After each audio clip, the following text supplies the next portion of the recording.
You walk into a grocery store for the first time knowing one thing: you need food. So you grab a cart and start filling it. Nothing unusual, nothing fancy. And suddenly you realize something.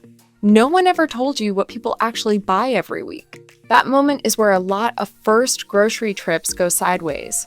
Because when you're responsible for food for the first time, the store suddenly feels enormous. Every aisle looks important. Every product feels like something you might need. And before long, your cart starts filling with things that look like good ideas at the time. A bag of spinach, a sauce you've never tried, vegetables you vaguely remember seeing in a recipe once. But a week later, you open the fridge and stare at what you bought. And the question that shows up is a simple one. Why did I buy this? There are ingredients in there, but somehow nothing feels like food. And suddenly cooking feels like work. So instead of figuring it out, you close the fridge. You grab your keys. And 10 minutes later, you're standing at the counter of the fast food place down the street ordering nuggets and fries. It happens to a lot of people. Not because they can't cook, not because they don't want to eat better, but because the food they bought doesn't actually match the life they're living. The groceries were purchased with good intentions, but without a plan, those intentions slowly turn into takeout. And after a few weeks, grocery shopping starts to feel like something that just wastes money. A better way to approach your first grocery list is much simpler. Instead of planning a full menu, start with 3 categories: meals, basics, and a few flexible items. First, think of 2 or 3 meals you can realistically make during a normal week. Not the meals you hope to learn someday.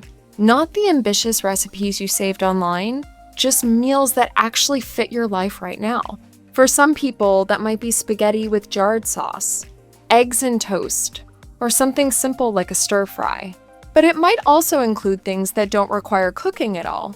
Microwavable, prepared dinners, a frozen pizza popped into the oven, even a simple bowl of breakfast cereal. Those all count. When you're figuring out food on your own for the first time, the goal isn't to become a chef. The goal is simply to make sure you have food that works on a normal day. Meals that match your energy and match your schedule. Meals that you'll actually eat instead of abandoning halfway through the week. Because when the food you buy matches the life you're living, grocery shopping suddenly becomes much easier. Next come the basics. These are the foods that quietly support everything else.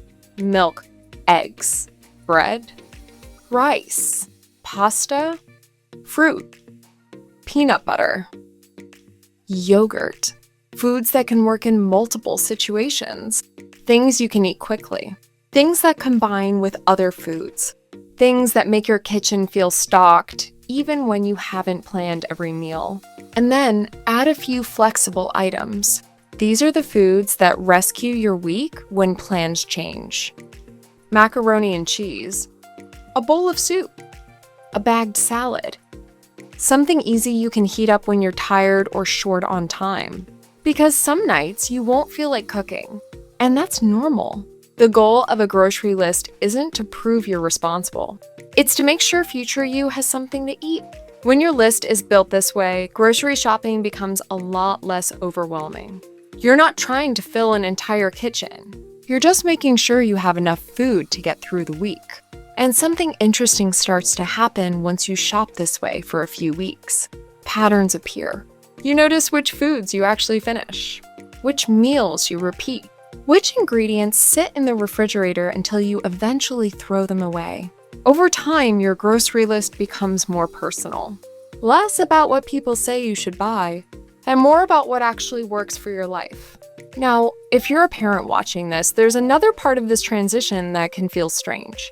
For years, you've been the one making sure food existed in the house.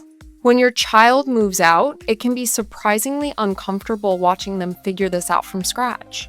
Your instinct might be to help by suggesting full grocery lists, sending recipes, or trying to recreate the kitchen they had at home. But the adjustment they're going through isn't really about learning recipes. It's about learning what kind of routine works for them, what they actually eat, what they actually cook, and what a normal week of food looks like in their life. Sometimes the most helpful support isn't telling them what to buy. It's simply giving them room to figure out their own rhythm. Because once that rhythm starts to form, grocery shopping stops feeling confusing. It just becomes another normal part of the week. And eventually, the grocery list that once felt overwhelming becomes something you barely think about.